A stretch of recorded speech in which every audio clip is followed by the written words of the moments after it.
अब आप कहेंगे कि सर इसका पैसिव 4 तरीके से बन गया। नहीं, चूंकि यहां पर इस सेंटेंस में मेरे पास 2 ऑब्जेक्ट है और ट्रांजिटिव और इंट्रांजिटिव में मैंने एक टर्म आपको बताया था डाई ट्रांजिटिव, वैसे वर्ब जिसके 2 ऑब्जेक्ट होते हैं और यहां पर इसका 2 ऑब्जेक्ट है, तो इसीलिए हम दोनों ऑब्जेक्ट में से किसी को भी रखकर बना सकते हैं।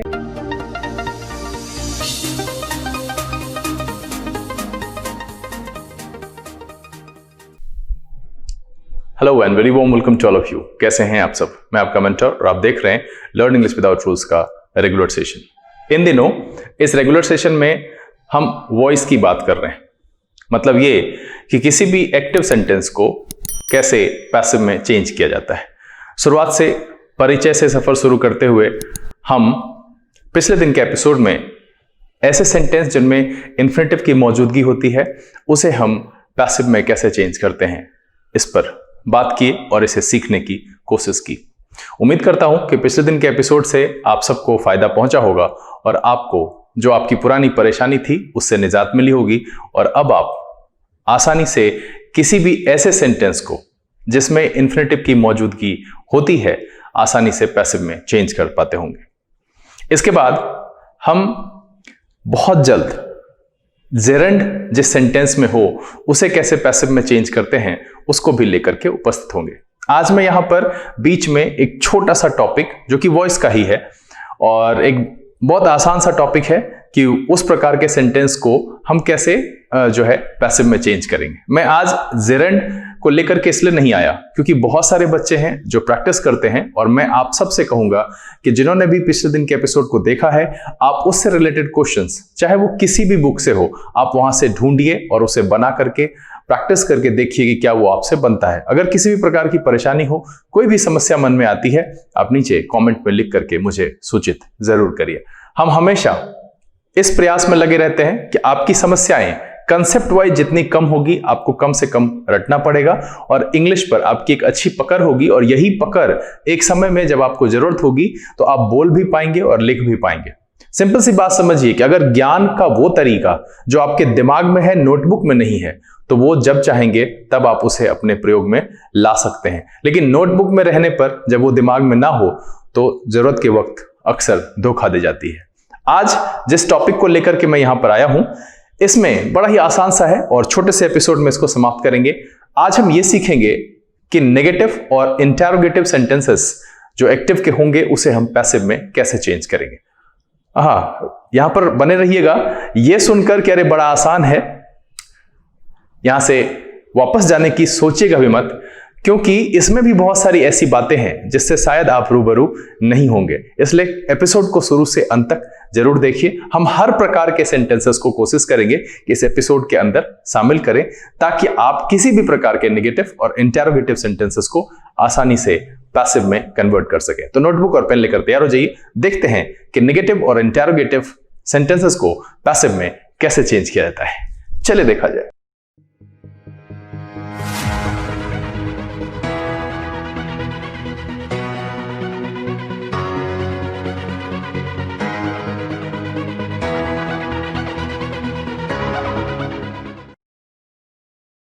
आइए अब हम आज के सेशन की शुरुआत करते हैं और ये जानने की कोशिश करते हैं कि एक्टिव के सेंटेंसेस जो कि नेगेटिव या इंटरोगेटिव में हो तो उसे पैसिव में कैसे चेंज करते हैं। सेशन को शुरू करने से पहले जो लोग इस चैनल पर नए हैं चैनल को सब्सक्राइब करना और बेल आइकन प्रेस करना नहीं भूलेगा ताकि यहां से अपलोड की गई वीडियो की नोटिफिकेशन मिले और आपका कोई भी सेशन मिस ना हो। चलिए हम पहले नेगेटिव की चर्चा करेंगे और फिर उसके बाद इंटरोगेटिव सेंटेंसेस की चर्चा करेंगे। जैसा कि मैं सब दिन से करता आया हूं, फिर से मैं यहां पर वही काम करूंगा कि आपको पता ही है कि सब्जेक्ट, वर्ब, ऑब्जेक्ट बदलने का तरीका। यहां पर इसको हम लिखेंगे ऑब्जेक्ट कैसा होगा, सब्जेक्टिव। इसको क्या करेंगे, बाय प्लस एजेंट। उसके बाद जो दूसरा स्टेप है, ये मेरा पहला स्टेप है। दूसरे स्टेप में हम डू फॉर्म जो वर्ब का है उसको हम चेंज करेंगे बी फॉर्म प्लस पास्ट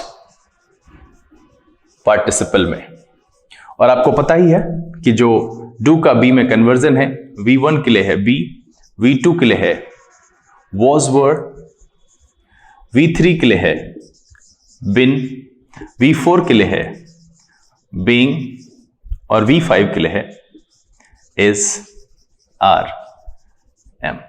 आज मैं एग्जाम्पल देकर के नहीं बताने वाला हूं, क्योंकि बहुत सारे एक्सरसाइज हो गए हैं, बहुत सारे एग्जाम्पल्स हो गए हैं, यहां से बहुत सारा सेशन में बता चुका हूं और आपको इतनी जानकारी जरूर हो गई होगी कि अब आप आसानी से सॉल्व कर पाएं। ये मैं इसलिए लिखता हूं ताकि ये आप भूल से भी भूले नहीं और आपको कभी भी इसमें कोई कंफ्यूजन ना रहे। चलिए, अब हम सबसे पहले जो नेगेटिव सेंटेंस को कैसे चेंज करेंगे, तो हम हर प्रकार के नेगेटिव सेंटेंसेस को यहां पर बता देते हैं। इसमें कोई भी कैटेगराइजेशन नहीं है कि टेंस के नेगेटिव सेंटेंसेस को ऐसे बदलेंगे या इंपरेटिव सेंटेंसेस को ऐसे बदलेंगे या इन्फिनेटिव वाले को ऐसे बदलेंगे, कुछ नहीं। जो बेसिक फॉर्मेट मेरे कन्वर्जन का है वो यही रहेगा, बिल्कुल इसमें कोई भी बदलाव नहीं होने वाला है। वही ऑब्जेक्ट को सब्जेक्ट की जगह पर लाएंगे, वो सब्जेक्टिव फॉर्म में होगा। उसके बाद सब्जेक्ट को हम एजेंट बनाएंगे, स्पेशल केस में लिखते हैं, ऐसे जनरल केस में नहीं लिखते हैं। और फिर क्या करेंगे, डू फॉर्म को बी फॉर्म में चेंज करेंगे। उसके बाद जो दिया हुआ वर्ब है उसका पास्ट पार्टिसिपल लिखेंगे और हमारा पैसिव कन्वर्जन हो जाएगा।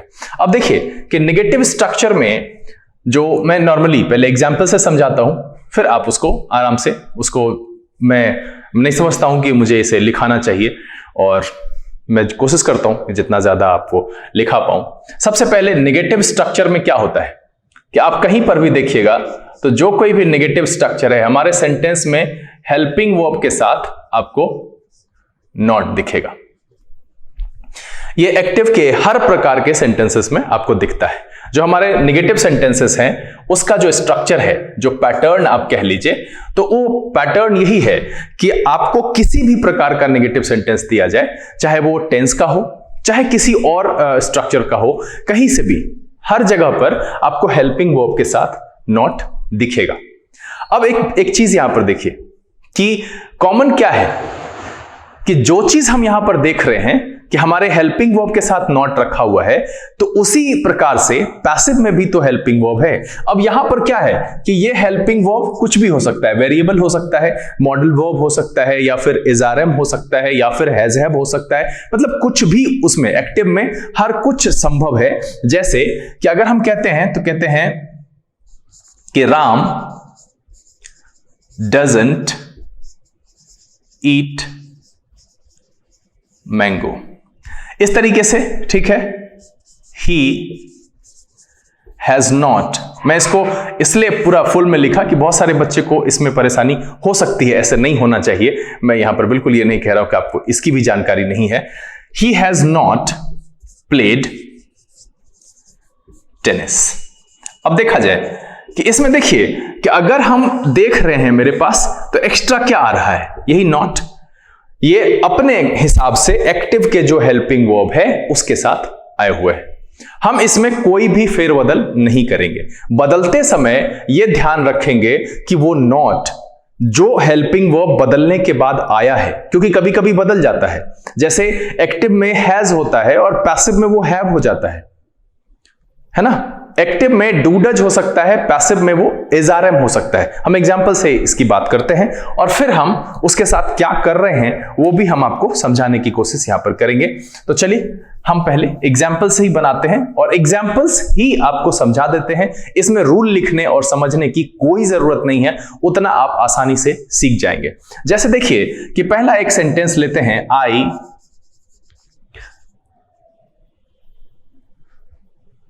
do not play tennis। अब देखिए कि इससे पहले जो हमने सीखा है उसमें क्या सीखा था। हमने ये सीखा था कि इसको जो हमने सीखा, रेड से मैं लिख रहा हूं पुराने सेंटेंस जो कि हमने सीखे हैं कि आई प्ले टेनिस। हमें इसे बनाना आता है, हमने इसे सीख लिया है। कि हम एक एफर्मेटिव सेंटेंस को कैसे चेंज करते हैं। और आपको पता है कि मुझे नेगेटिव बनाने के लिए टेंस में मैंने इस पर विशेष बात की थी जब मैं नेगेटिव सेंटेंसेस बता रहा था, मैं यहां पर ऐड कर दे रहा हूं। वैसे आप प्लेलिस्ट में जाकर के एक एक करके उसको आप देखिए। अगर आपके टेंस में कहीं पर कुछ गड़बड़ी है तो उम्मीद करता हूं कि मेरे जितने सेशंस टेंस के हैं वो आपको, अगर आपको कुछ नहीं भी आता है फिर भी आप वहां से सीख जरूर जाएंगे। परेशानी हो लिख करके मुझे सूचित जरूर करिए। अब ये सेंटेंस मेरे पास है। अब इस सेंटेंस और इस सेंटेंस में बदलाव क्या आया कि यहां पर है आई प्ले टेनिस, ये एफर्मेटिव सेंटेंस है।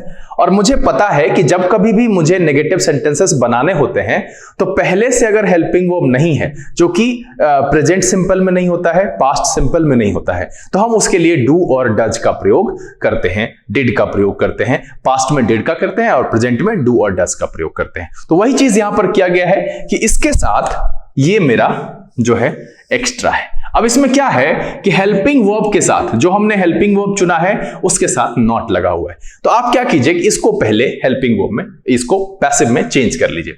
तो क्या हो जाएगा, हम लिखेंगे टेनिस, और आपको पता है कि इसके साथ हम इज का प्रयोग करते हैं। इसका जो पास्ट पार्टिसिपल हो जाएगा वो हो जाएगा प्लेड।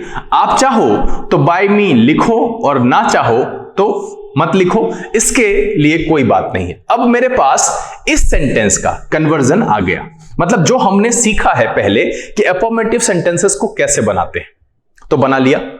अब क्या करेंगे कि हमने करना क्या है कि मुझे उसी अफर्मेटिव सेंटेंस के नेगेटिव का पैसिव बनाना है। तो जो हमने इसका पैसिव बनाया है इसमें हम नॉट ऐड कर देंगे, और तब जो फाइनली होगा वो कहां नॉट ऐड होगा। आपको पता है कि हेल्पिंग वर्ब के बगल में होता है, तो यहां क्या हो जाएगा, इज नॉट प्लेड। फिर उसके बाद एजेंट आप लिखते हैं तो आपकी मर्जी है, नहीं लिखते हैं तो वो भी आपकी मर्जी है। तो इसका जो पैसिव कन्वर्जन हुआ वो ये हो गया कि I do not play tennis, इसका हो गया tennis is not played by me. और ये जो बीच में हमने बताया है ये आपका कंसेप्ट है, जो कि हमने नॉट को इज के साथ क्यों जोड़ा, डू को क्यों गायब किया, ये आपको समझना चाहिए कि इस सेंटेंस में हम जब नेगेटिव बनाते हैं तो हेल्पिंग वर्ब के तौर पर डू को लाते हैं। तो इसका जो एफर्मेटिव है वो है हमारा I play tennis, and I know how to change affirmative sentences into passive. तो हमने क्या किया कि इसको पैसिव में चेंज किया। अब जो पैसिव में चेंज किया तो ये आपको पता है कि पैसिव में हमेशा जो हेल्पिंग वर्ब होगा वो क्या होगा, बी, क्योंकि हम डू फॉर्मेट को बी फॉर्मेट में चेंज कर देते हैं, है ना। उसका जैसे कि यहां पर क्या है कि देखिए इज लगाया हमने, तो चूंकि ये यहां पर जो है मेरा दिख रहा है कि पहला फॉर्म है और मैंने कहा था कि बी को हम अकेले यूज नहीं करते हैं, तो हमने क्या किया वो इज में चेंज हो गया। अब मेरा सेंटेंस चूंकि नेगेटिव है तो पैसिव भी जो नेगेटिव करना होगा तो हम क्या करेंगे उसमें नॉट जोड़ देंगे। तो इसका जो एक्टिव स्ट्रक्चर मेरे पास है कि हेल्पिंग वर्ब प्लस नॉट, तो पैसिव स्ट्रक्चर में भी क्या हो जाएगा कि जो वर्ब बी होगा ना, मेरा यहां पर पैसिव में ये एक्टिव का है कि एक्टिव में मैंने सिर्फ हेल्पिंग वर्ब क्यों लिख रखा है, क्योंकि कुछ भी हो सकता है, मॉडल हो सकता है, हैज हैव हो सकता है, इज आर एम हो सकता है, तो कुछ भी हो सकता है, तो इसीलिए मैंने वहां पर हेल्पिंग वर्ब लिखा। लेकिन यहां मैंने बी क्यों लिखा, बी इसलिए लिखा है क्योंकि पैसिव में बी ही यूज होता है इसीलिए। और इसके बाद क्या करेंगे प्लस नॉट। बाकी जो लिखते हैं जैसे चेंज करते हैं वैसे ही आपको रखना है, कोई बदलाव नहीं करना है। हम एक एग्जांपल आपके सामने रख चुके हैं, ये प्रेजेंट सिंपल का है, हम पास्ट सिंपल और कुछ टेंस और टेंस के बाहर का भी आपको करके दिखाते हैं। चलिए अब हम इतने स्टेप्स को यहां पर हिंट नहीं करेंगे, बार बार लिखेंगे, एपिसोड खामखा लंबा हो जाएगा। जैसे देखिए कि Ram is playing is not, negative लिखना है ना मुझे, Ram is not playing tennis. हम इसको क्या करते हैं, इसको भूल जाते हैं थोड़ी देर के लिए कि ये मेरे पास नहीं है। अब देखिए कि इसमें साधारण है कि राम इज प्लेइंग टेनिस, हम इसे जब चेंज करेंगे तो क्या हो जाएगा टेनिस इज, और ये जो प्लेइंग है इसका क्या होता है बीइंग प्लेड। आपको मर्जी है आप एजेंट लिखिए या नहीं मर्जी है नहीं लिखिए, और आपने जो ये नॉट यहां छोड़ रखा था उसे यहां पर ऐड कर दीजिए। आपका जो ये एक्टिव का सेंटेंस है वो आसानी से पैसिव में चेंज हो जाएगा। यहां पर कोई परिवर्तन नहीं है, कुछ भी नहीं है। किसी भी सेंटेंस को आप आसानी से तब्दील कर सकते हैं। थोड़ी सी बात जो प्रेजेंट सिंपल में थी, जो इससे पहले मैंने बताई, पास्ट सिंपल पर भी हम बहुत जल्द पहुंचते हैं। चलिए अगला सवाल अगला देखते हैं एक्टिव का, कि Sonal has not finished it. ये मेरा एक्टिव का सेंटेंस है। अब देखिए कि इसका जो एफर्मेटिव होता है, अगर हम इसे छोड़ देते हैं, इस नॉट को थोड़ी देर के लिए हम ध्यान इस पर से हटा देते हैं, तो मेरे पास एक्टिव का क्या सेंटेंस आएगा, जो एफर्मेटिव, कि सोनल हैज फिनिश्ड इट। हम इसे क्या करेंगे, तो इसको करेंगे इट, यहां पर लाएंगे। अब यहां क्या हो जाएगा, ये V3 है और आपको पता है कि उसके लिए हम बिन का प्रयोग करते हैं, तो यहां क्या हो जाएगा, बिन फिनिश्ड। ठीक है, आपको बाय सोनल लिखना है लिखिए, नहीं लिखना है नहीं लिखिए। अब हैज, चूंकि यहां पर भी सिंगुलर है, सोनल ऑल्सो, तो हैज लगाया। अब ये नॉट जो मेरे पास था उसको हमने हूबहू कॉपी कर दिया, क्योंकि नॉट हमेशा हेल्पिंग वर्ब के बाद यूज होता है। तो हम साधारण सेंटेंसेस में, मैं इंटरोगेटिव की बात नहीं कह रहा हूं, तो यहां पर क्या किया हमने, नॉट कर दिया, और इस लिहाजन देखिए कि ये मेरा पैसिव आ गया। और अभी जो 3 एग्जाम्पल मैंने आपके सामने रखा है, वो फर्स्ट वन प्रेजेंट सिंपल का था, सेकेंड वन प्रेजेंट कंटिन्यूअस का था, थर्ड वन प्रेजेंट परफेक्ट का था। और मैं समझता हूं कि ये 3 एग्जाम्पल ही काफी है आपके लिए ये समझने के लिए कि आप किसी भी सेंटेंस को चेंज कर सकते हैं। चलिए एक पास्ट सिंपल का भी लेते हैं, बाकी तो पास्ट का कंटिन्यूअस और परफेक्ट आप खुद ही कर लेंगे। जैसे कहा कि he played, he didn't, negative लिखना है, he didn't play ludo। ठीक है, ये मेरा एक्टिव का सेंटेंस है। यहां पर मेरे पास क्या है, didn't। ठीक है, अगर हम इसका जब एफर्मेटिव देखते हैं तो क्या हो जाएगा, he played ludo। इसका एफर्मेटिव यही होगा। आपको ये चीज ध्यान रखना चाहिए कि he didn't play ludo, इसका जो एफर्मेटिव सेंटेंस होता है he played ludo। जब हम उसे नेगेटिव में चेंज करते हैं तो चूंकि played है इसलिए उसके लिए did का प्रयोग करते हैं। अब इसको जब हम बनाएंगे तो क्या बनेगा, ludo was, V2 है ना, तो इसलिए क्या हो जाएगा, was played। आपको by him लिखना है तो लिख सकते हैं। अब जो फाइनल मेरा आएगा कि चूंकि इसमें हमने नॉट लगा रखा था, and now helping verb is was, तो हम इसको क्या करेंगे, सीधा सा हो जाएगा कि लूडो वाज नॉट प्लेड। अब यहां पर ये सिंपल, आसानी से आपने इसे कन्वर्ट कर लिया, और ये जो है, ये बीच का स्टेप है, वो मैं वैसे बिगनर्स को समझाने की कोशिश करता हूं जिनको ये परेशानी होती है कि नेगेटिव का एफर्मेटिव क्या होगा। ऐसे बच्चों को मैं कहूंगा कि टेंस के एपिसोड को आप शुरू से अंत तक जरूर देखिए। टेंस पर, मतलब टेंस कहने का मतलब, फिर मैं ये नहीं कह रहा हूं कि टेंस पढ़ना जरूरी है वॉइस के लिए, आपको ये समझना तो जरूरी है ना कि किस एफर्मेटिव का नेगेटिव क्या होता है। कम से कम बेसिक फॉर्मेट अगर आप नहीं जानेंगे तो फिर आपको बदलने में परेशानी हो सकती है। इसीलिए कम से कम बेसिक स्ट्रक्चर को स्ट्रांग जरूर कीजिए, एपिसोड देखिए।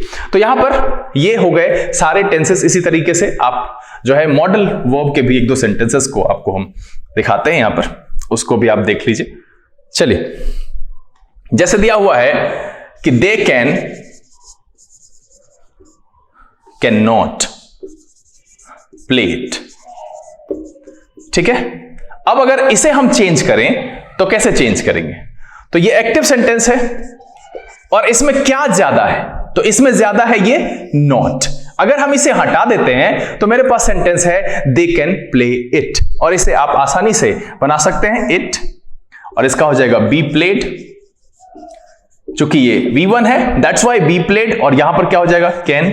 बाकी जो नॉट है आप उसे कॉपी कर लो और इस लिहाजन ये आपका पैसिव में चेंज हो जाएगा। तो मैं समझता हूं कि अब आपको परेशानी नहीं होनी चाहिए। बस एक गलती से बचिएगा कि हमेशा हेल्पिंग वर्ब के बगल में नॉट लगाना है। मैं एक एग्जांपल इस पर आपको दिखाता हूं, और उसको यहां पर देखिए, मैंने कुछ नहीं किया। ये जो नॉट था मैंने इसको ये सोचा कि भाई ये नहीं है, दे कैन प्ले इट, इसे मैंने चेंज किया इट कैन बी प्लेड, और मैंने मॉडल वर्ब हेल्पिंग वर्ब के बगल में नॉट रखा, और फाइनली जो मेरा दिया हुआ नेगेटिव एक्टिव सेंटेंस था वो पैसिव में चेंज हो गया। एक एग्जाम्पल देखिए, थोड़ी सी सावधानी रखिएगा, गड़बड़ी नहीं होनी चाहिए।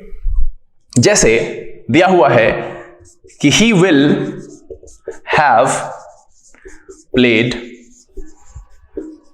लूडो, और मुझे नेगेटिव बनाना है तो यहां पर नॉट होगा।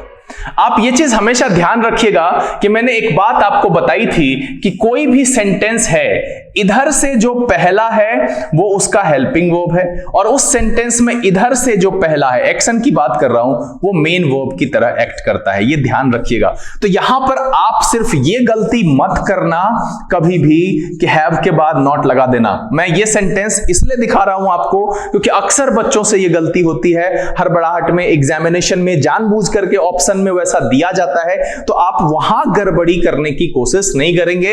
ये ध्यान रखेंगे कि मेरा जो हेल्पिंग वर्ब है उसके बगल में ही नॉट लगना है। तो चलिए हम इसको भूल जाते हैं। मेरा सेंटेंस क्या है? He will not have played ludo, और यहां पर क्या हो जाएगा कि लूडो, ठीक, प्लेड है तो यहां क्या हो जाएगा? बिन प्लेड। आपको यहां लिखना है बाय हिम, तो आप लिख सकते हो। अब क्या हो जाएगा?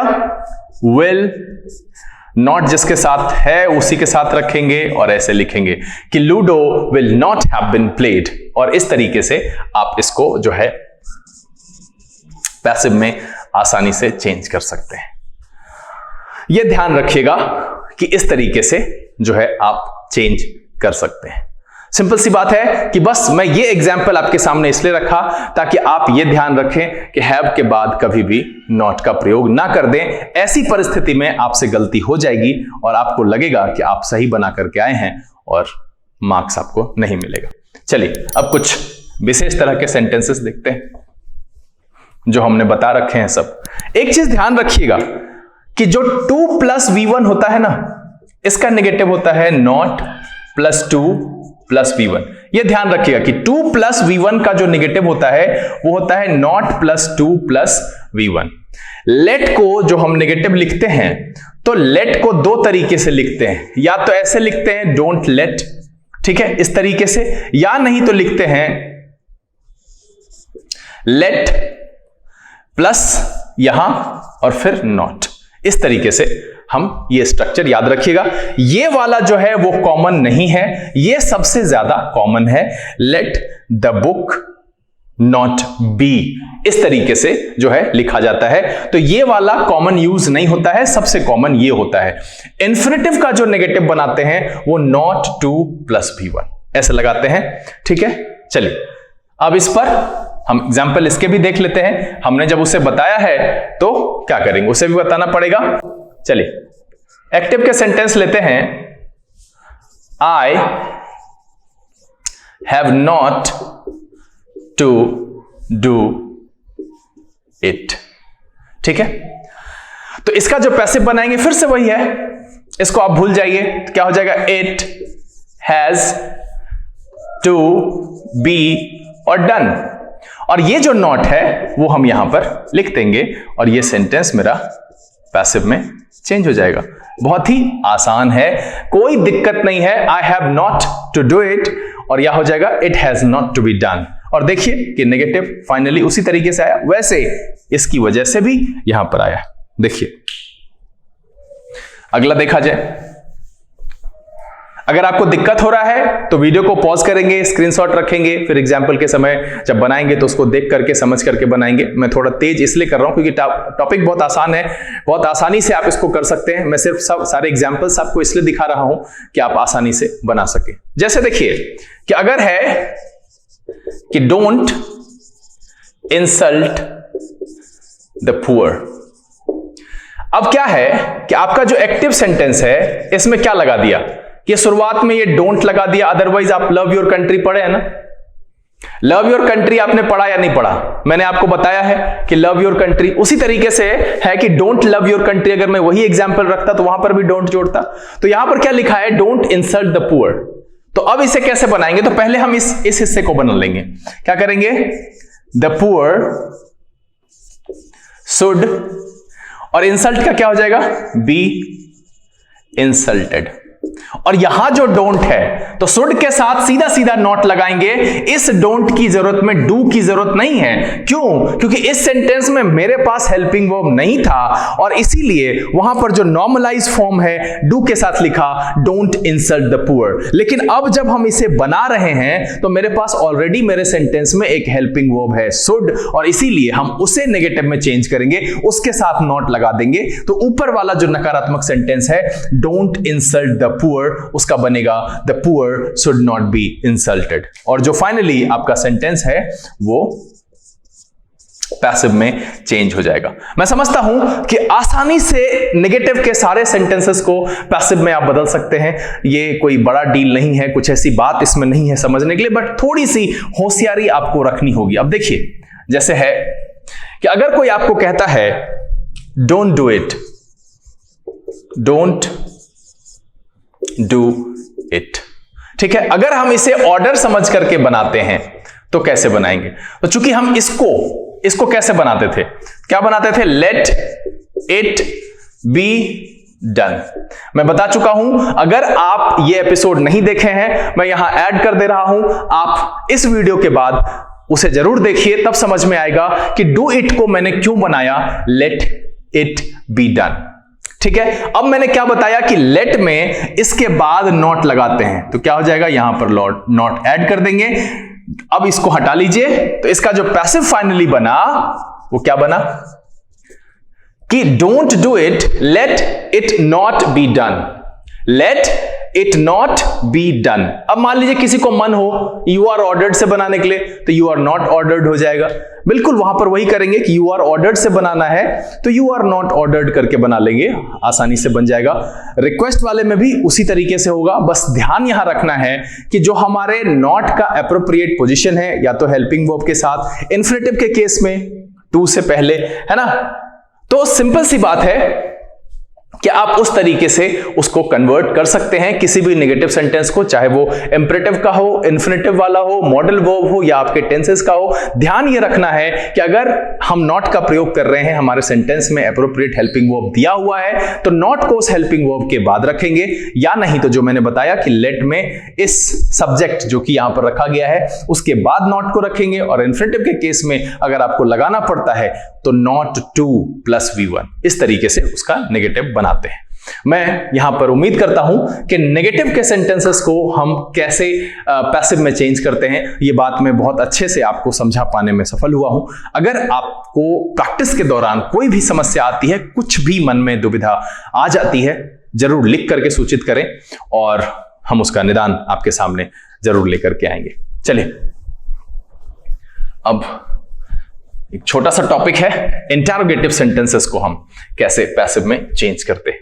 चलिए देखा जाए।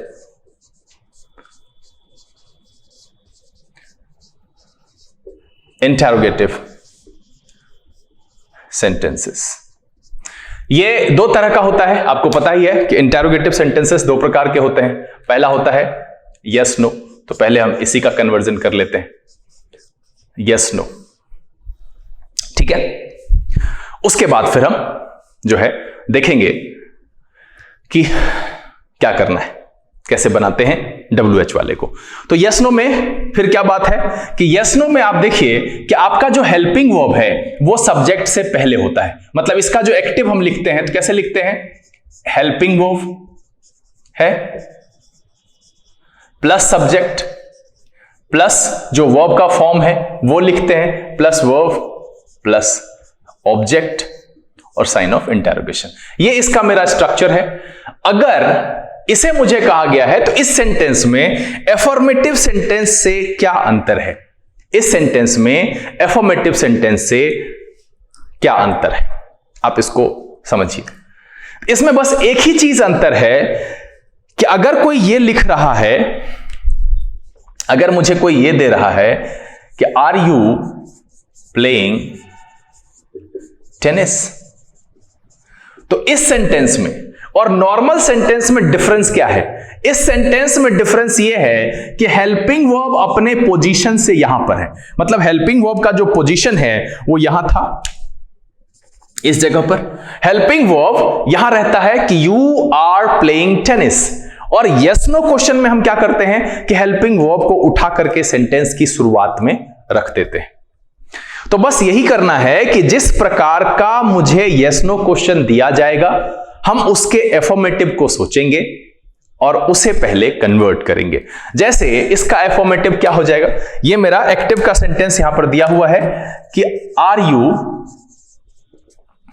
You playing tennis. अब इसका जो फॉर्मेट है ओरिजिनल वाला एफर्मेटिव फॉर्मेट क्या हो जाएगा, यू आर प्लेइंग टेनिस।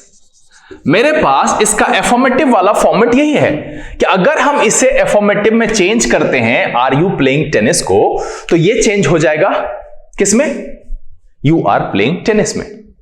अब इसे हम पैसिव में पहले चेंज कर लेते हैं। मैं एक दो बार इस तरीके से इसलिए बताता हूं कि जब किसी भी नए प्रकार के सेंटेंसेस आपको आते हैं तो आप बनाने के लिए दिया जाता है, तो आप ये देखो कि उसमें बेसिक स्ट्रक्चर से क्या अंतर है और उस बेसिक स्ट्रक्चर वाले को पैसिव करके उसी प्रकार का ऑपरेशन उसके साथ रख करें, तो लगभग हर परिस्थिति में, कुछ एक्सेप्शंस को छोड़ करके जहां पर कुछ सिचुएशन के हिसाब से चेंज हो जाता है, ऐसे बहुत कम जगहों पर ऐसा होता है, तो उसके अलावा आप बना पाने में सक्षम होंगे। तो इसका जो पैसिव बनाएंगे तो क्या हो जाएगा, यहां हो जाएगा टेनिस और यह हो जाएगा बीइंग प्लेड होगा, और हम इसे यहां लिखते हैं इज।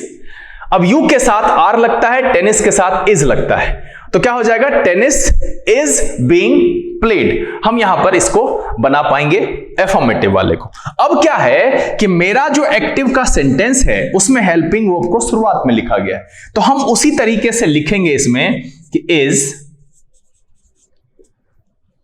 Tennis being played. आपको एजेंट लिखना है तो लिखिए। तो कहने का मतलब क्या हुआ कि ये जो बेसिक स्ट्रक्चर मैंने आपको समझाया, ये आपको समझना चाहिए। और फाइनली जो पैसिव मेरे पास आया, वो देखिए कि पैसिव का स्ट्रक्चर भी हूबहू वैसा ही है कि यस नो क्वेश्चन एक्चुअली वो क्वेश्चन होता है जिसकी शुरुआत हेल्पिंग वर्ब से होती है, किसी भी प्रकार का हेल्पिंग वर्ब हो। तो अब यहां से आप किसी भी प्रकार के, इससे पहले जो नेगेटिव सेंटेंसेस को जिस तरीके से मैंने जो है कन्वर्ट करने के लिए पैसिव में बताया, सेम वही प्रक्रिया यहां पर भी लगाई जाती है। बस अंतर इतना है कि नेगेटिव सेंटेंसेस में हम हेल्पिंग वर्ब के बाद नॉट जोड़ते थे, इस सेंटेंस में हम हेल्पिंग वर्ब को उठा करके बाहर कर देंगे। ये यस नो एक्टिव सेंटेंसेस को पैसिव में बदलने का तरीका है। किसी ने कहा कैन यू डू इट, ठीक है, कैन यू डू इट, ये मेरा यस नो क्वेश्चन है मॉडल वाला।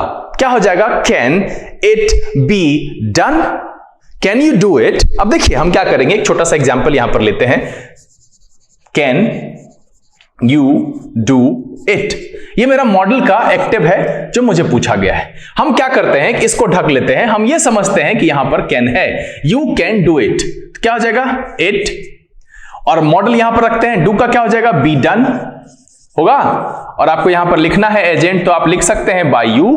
अब देखिए कि कैन यहां कॉपी कर देंगे, पैसिव मेरा चेंज हो जाएगा कि कैन इट बी डन।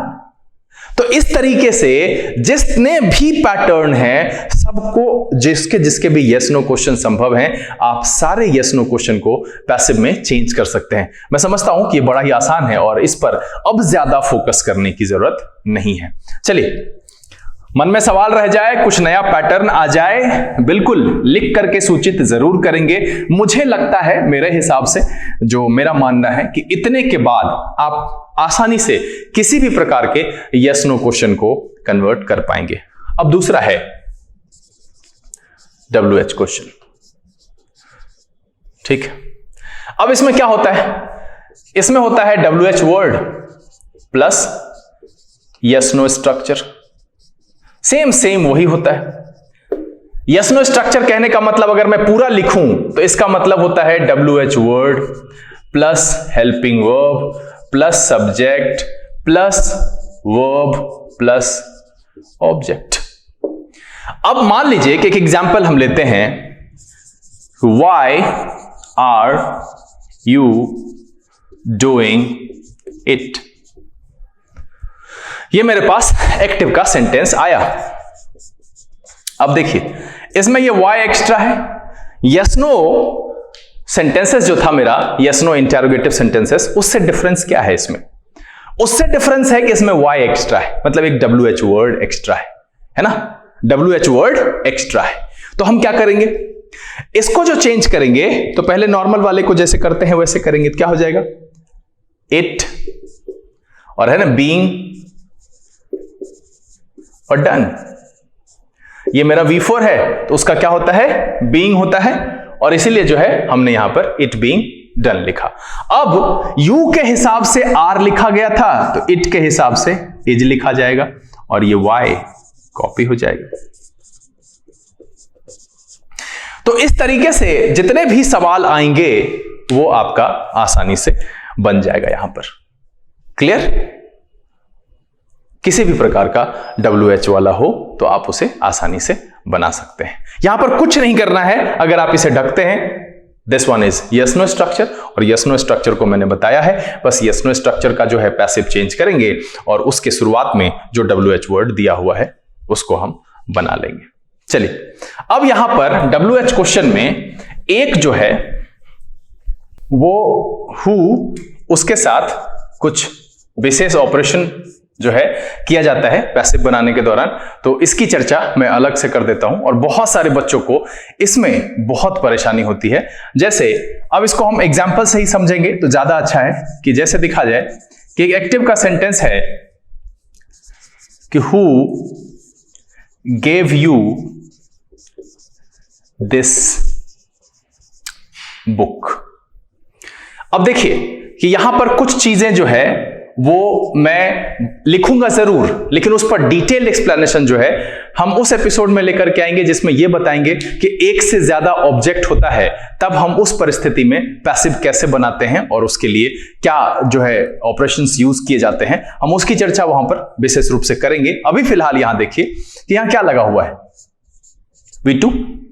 अब V2 को जब हम पैसिव में चेंज करेंगे तो was या were, दोनों में से किसी का प्रयोग कर सकते हैं। हु इसी जगह पर रखेंगे, लेकिन आप इसे चाहें तो इस तरीके से, इसका दूसरा मेथड भी है। जो पैसिव का मेथड 1 है वो मैं आपको बता दूं कि पैसिव में जो मेथड 1 है कि आप हु को बाय हुम में चेंज करेंगे। चूंकि यहां पर V2 है इसलिए was या were रखेंगे। अब यहां पर है कि हम दिस बुक को अगर यहां लाते हैं तो चूंकि दिस बुक सिंगुलर है तो क्या हो जाएगा, was का प्रयोग करेंगे, were वहां से हट जाएगा। क्या हो जाएगा, by whom was this book, और इसका जो पास्ट पार्टिसिपल हो जाएगा वो हो जाएगा given। और अभी जो मैं कह रहा था कि दो ऑब्जेक्ट वाले जब मैं एपिसोड लेकर के आऊंगा कि जब ऑब्जेक्ट की संख्या एक से ज्यादा होती है तो ये ध्यान रखिएगा कि जब मेरा लिविंग एक ऑब्जेक्ट बच जाता है तो उसे हम प्रेपोजिशन टू के साथ रखते हैं। तो फाइनली ये मेरा जो है सेंटेंस वो पैसिव में चेंज हो गया। क्या करेंगे, by whom plus helping verb, और ये हेल्पिंग वर्ब निर्भर करेगा कि मेरा जो सेंटेंस एक्टिव का है उसमें जो वर्ब दिया हुआ है वो किस फॉर्मेट में है। सिंपल सा है कि वो किस फॉर्मेट में है कि who gave you this book, by whom was this book given to you. या इसको दूसरे तरीके से आप बनाएं तो आप ऐसे भी बना सकते हैं कि who was this book given to you, और बाय को यहां लिखेंगे। सिंपल सा है कि दोनों में से कोई भी आपको ऑप्शन एग्जामिनेशन में दिख सकता है। इसके साथ थोड़ा सा है, देखिए चूंकि हु का जवाब देने से ही जो आ जाएगा कि भाई कौन दिया है ना, कि Ram gave you this book, तो इसीलिए जो है इसे आप यहीं पर बाय हुम करके रख देते हैं। ये स्टैटिक बिहेवियर का है, हम उसी से जो डोअर है उसकी बात यहां पर उससे पूछी जा रही है। तो सिंपल सी बात है कि who gave you this book में इसको दो तरीके से चेंज कर सकते हैं। हम हु को क्या करेंगे, बाय हुम में चेंज कर लेंगे। गेव है इसलिए यहां पर वॉज हो जाएगा, और दिस बुक को हमने इधर लिया है इसीलिए वॉज है। ठीक है, क्या हो जाएगा कि who gave you this book, by whom was this book given to you. या इसको दूसरे तरीके से बनाइए तो आप कह सकते हैं who was this book given to you by. आपके मन में आ रहा होगा कि क्या हम यू के साथ बना सकते हैं? बिल्कुल बना सकते हैं। आप देखिए कि अगर आप, मैं इसको ऊपर में बनाता हूं, यहां हु मैं यहां लिख देता हूं, और इसको आप यहां पर देखिए कि अगर मैं चाहूं कि इसको इसके साथ बनाऊं, Who were you given this book। अब देखिए कि इसको इस तरीके से और यहां बाय लिखना पड़ेगा जब हमने नीचे वाला लिया है, ये वाला। तो इसको हम ये दूसरा जो नीचे मैंने लिखा, अब दोनों में अंतर क्या है कि पहली बार हमने जो सेंटेंस को चेंज किया पैसिव में, उसमें मैंने जो ये नॉन लिविंग ऑब्जेक्ट है दिस बुक, हमने उसको इधर लिखा। अब यहां पर जो लिविंग ऑब्जेक्ट था यू, हमने उसके साथ चेंजेस किए, तो इसके हिसाब से हमने वर्ड रखा कि who were you given this book और बाय। और इसको आप जब मेथड 1 से बनाएंगे, जो कि मैंने यहां पर बनाया हुआ है, तो क्या हो जाएगा, by whom were you given this book. आप इस दोनों तरीके से बना सकते हैं। और इसका अब आप कहेंगे कि सर इसका पैसिव 4 तरीके से बन गया। नहीं, चूंकि यहां पर इस सेंटेंस में मेरे पास 2 ऑब्जेक्ट है और ट्रांजिटिव और इंट्रांजिटिव में मैंने एक टर्म आपको बताया था डाई ट्रांजिटिव, वैसे वर्ब जिसके 2 ऑब्जेक्ट होते हैं और यहां पर इसका 2 ऑब्जेक्ट है, तो इसीलिए हम दोनों ऑब्जेक्ट में से किसी को भी रखकर बना सकते हैं। पहले वाले में हमने जो नॉन लिविंग ऑब्जेक्ट था मेरा दिस बुक, उसको रख करके बनाया, और दूसरे वाले में यहां जो है लिविंग यू, उसके साथ हमने बनाया।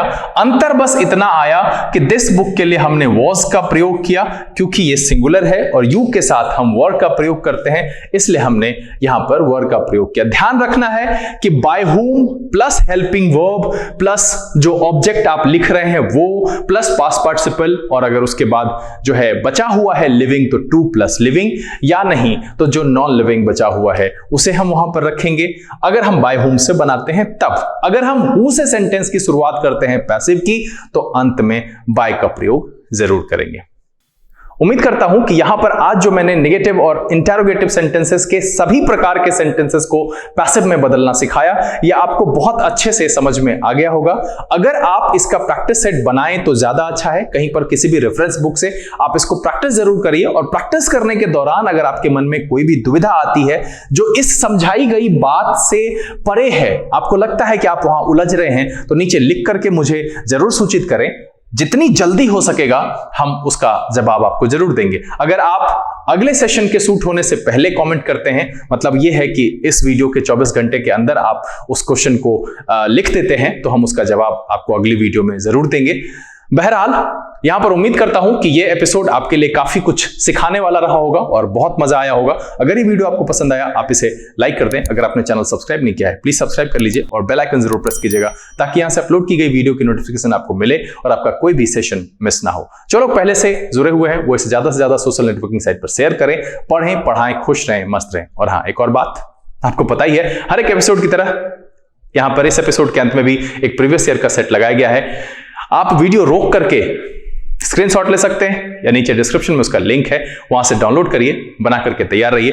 बहुत जल्द उसके भी सॉल्यूशन के साथ आपके सामने उपस्थित होंगे। अब समय है यहां से विदा लेने का, लेकिन मैं यहां पर जाते जाते एक बात जरूर कहूंगा कि बनाइएगा जरूर। विभिन्न प्रकार के नेगेटिव इंटरोगेटिव सेंटेंसेस को प्रैक्टिस के तौर पर आप खुद से जांच परख कर उसे पैसिव में चेंज करके देखने की कोशिश कीजिए। उलझन हो लिखिए जरूर। तब तक के लिए लर्न इंग्लिश विदाउट रूल्स के सेशन से this is BK Singh signing off. Keep reading, keep practising. Thank you, God bless you.